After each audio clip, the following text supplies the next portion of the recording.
Assalamualaikum warahmatullahi wabarakatuh. Perkenalkan, nama saya Selvi Anita, Stanbook A22120-144, kelas E, program studi pendidikan biologi. Baiklah, langsung saja. Saya di sini akan menjelaskan materi tentang ringkasan 3 materi belajar dan pembelajaran. Baik, langsung saja. Kita akan membahas materi pertama, yaitu penjelasan pembelajaran yang berpijak pada teori heuristik. Strategi pembelajaran ada 4. Strategi dasar dalam belajar meliputi hal-hal sebagai berikut. Pertama, mengidentifikasi serta menetapkan spesifikasi dan kualitas perubahan tingkah laku dan kepribadian anak didik sebagaimana yang diharapkan. Kedua, memilih sistem pendekatan belajar mengajar berdasarkan aspirasi dan pandangan hidup masyarakat. 3. Memiliki dan menetapkan prosedur, strategi, dan teknik belajar mengajar yang dianggap paling tepat dan efektif sehingga dapat memperoleh tujuan.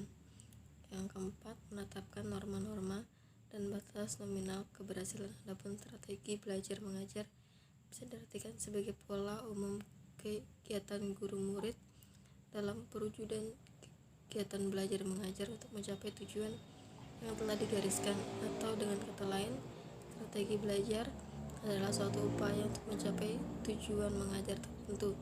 Jadi strategi belajar secara umum yaitu suatu kegiatan pembelajaran yang dikerjakan guru dan siswa agar tujuan pembelajaran dapat dicapai secara efektif dan efisien. Pengertian strategi heuristik. Heuristik berasal dari bahasa Yunani, yaitu heuriskwein, yang berarti saya menemukan. Pencetusnya Sanjaya 2008-194. Dan perkembangannya. Dalam perkembangannya, strategi ini berkembang menjadi sebuah strategi pembelajaran yang menekankan pada aktivitas siswa dalam memahami materi pembelajaran dengan menjadikan heuriskwein atau saya menemukan sebagai acuan. Tujuan penerapan strategi heuristik. Tujuan secara eksplisit adalah suatu usaha yang dicapai secara instruksional agar bisa terbentuk pengetahuan dan keterampilan, sedangkan tujuan yang lebih merupakan hasil sampingan tercapai karena peserta didik menghidupi suatu sistem lingkungan belajar tertentu seperti kemampuan berpikir kritis, kreatif, sifat terbuka, dan demokratis dalam menerima pendapat orang lain. Dari keterangan di atas dapat dirumuskan tujuan belajar secara umum, antara lain: 1. Belajar bertujuan untuk membentuk kemampuan informasi verbal. 2. Belajar bertujuan untuk mendapatkan keterampilan intelektual. 3. Belajar membentuk kemampuan strategik atau kognitif, sifat atau afektif, dan keterampilan motorik. Materi kedua yaitu teori belajar menurut para ahli.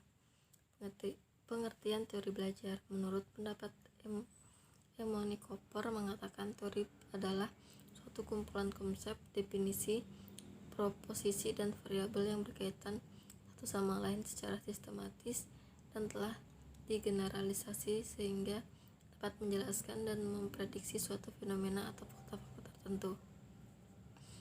Macam-macam teori belajar menurut para ahli. Ada 3 karakter utama kerangka filosofi mengenai teori-teori belajar, yaitu: pertama, teori belajar behaviorisme. 2. Teori belajar kognitivisme. 3. Teori belajar kognitivisme. Tokoh-tokoh aliran behaviorisme: Edward D. Tonick. 2. Jason Watson.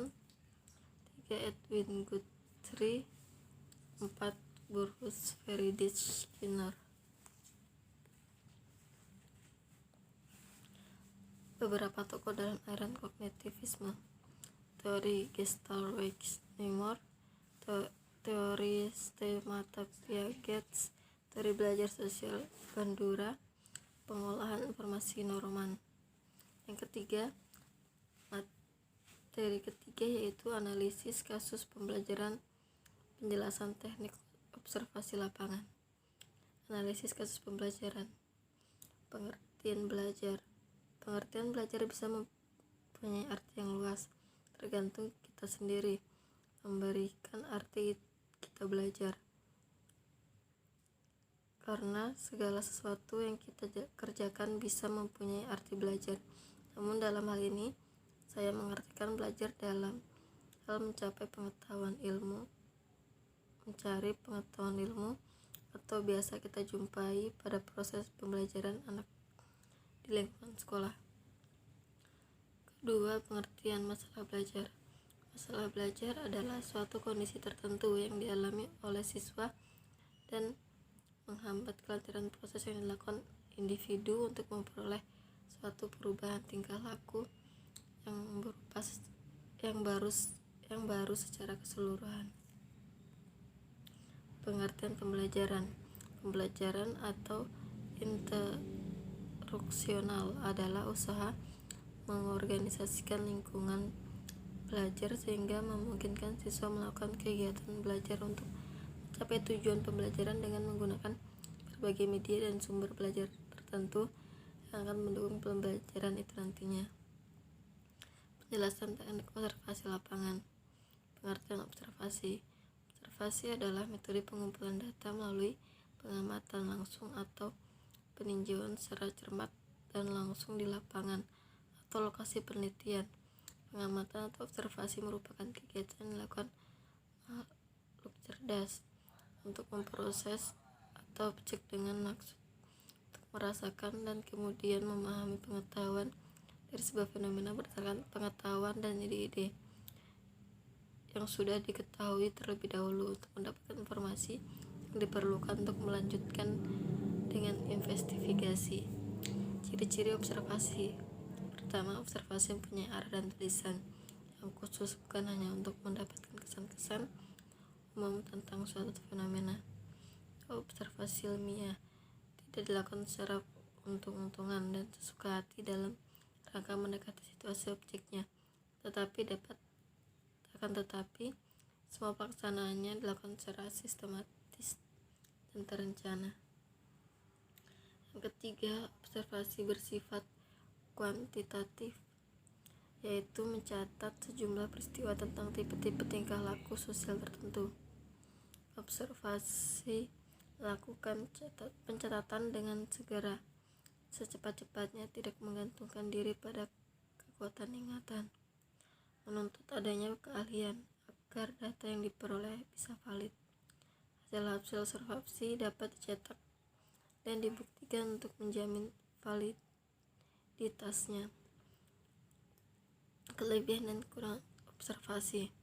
Kelebihan observasi dapat merekam hal-hal berlaku pertumbuhan dan sehingga pada saat kejadian berlangsung atau saat berlaku terjadi dapat memperoleh data langsung dari subjek. Yang keduanya dapat berkomunikasi secara verbal atau tidak. Kelemahan observasi. Dibutuhkan waktu yang lama untuk mendapatkan hasil dari suatu peristiwa, seperti upacara pemakaman Toraja dalam kasus kematian. Para peneliti akan harus menunggu untuk upacara adat. Pengamatan fenomena yang berlangsung lama jadi bisa dilakukan secara langsung. Kegiatan yang tidak mungkin untuk diamati, misalnya kegiatan yang berkaitan dengan hal-hal yang bersifat pribadi, seperti yang kita ingin tahu perilaku anak-anak, sementara orang tua berpendapat kita mungkin tidak pengamatan langsung dari konflik keluarga karena kurang jelas. Baiklah, mungkin itu saja yang dapat disampaikan. Kurang dan lebihnya saya mohon maaf. Wabillahi taufiq wal hidayah. Wassalamualaikum warahmatullahi wabarakatuh.